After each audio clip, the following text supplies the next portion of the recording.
Je me suis toujours demandé pourquoi on se forçait à créer des livres blancs que personne ne lit vraiment. Des pavés en PDF, maintenant pendus en 2 spi avec ChatGPT, et qu'on balance dans l'espace en espérant récolter 3 mails un peu tiédasses. Alors, en mars 2025, je me suis lancé dans la création d'un podcast B2B.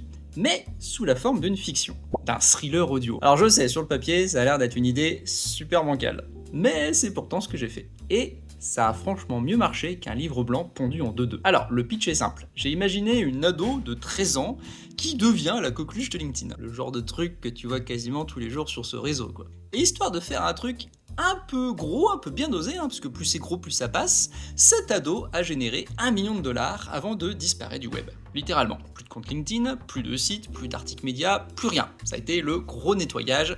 Et ça, c'est la base du mystère de l'histoire. Pourquoi elle a disparu?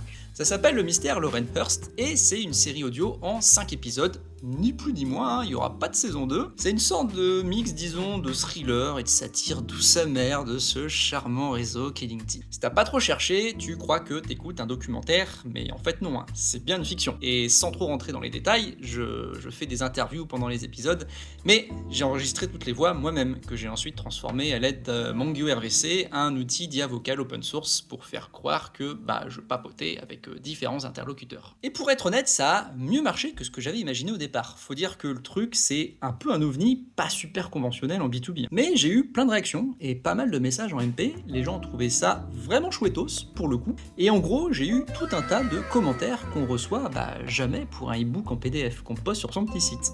Bref, je pense avoir créé de vraies conversations autour d'un contenu B2B, et rien que ça, ça change un peu de ce qu'on attend d'un contenu B2B classique à formulaire. En tout cas, si vous voulez savoir pourquoi cette gamine a disparu, et pourquoi on a tout nettoyé derrière elle, et pourquoi éventuellement personne ne veut plus en parler, écoutez les 5 épisodes, et préparez-vous à voir l'influence sur LinkedIn, un peu autrement. Parce que c'est aussi ça le cœur de cette série, je voulais vous questionner à ce sujet et imaginer un peu le futur de tout ça avec vous. Je vous colle le lien à côté, vous me direz ce que vous en pensez en commentaire.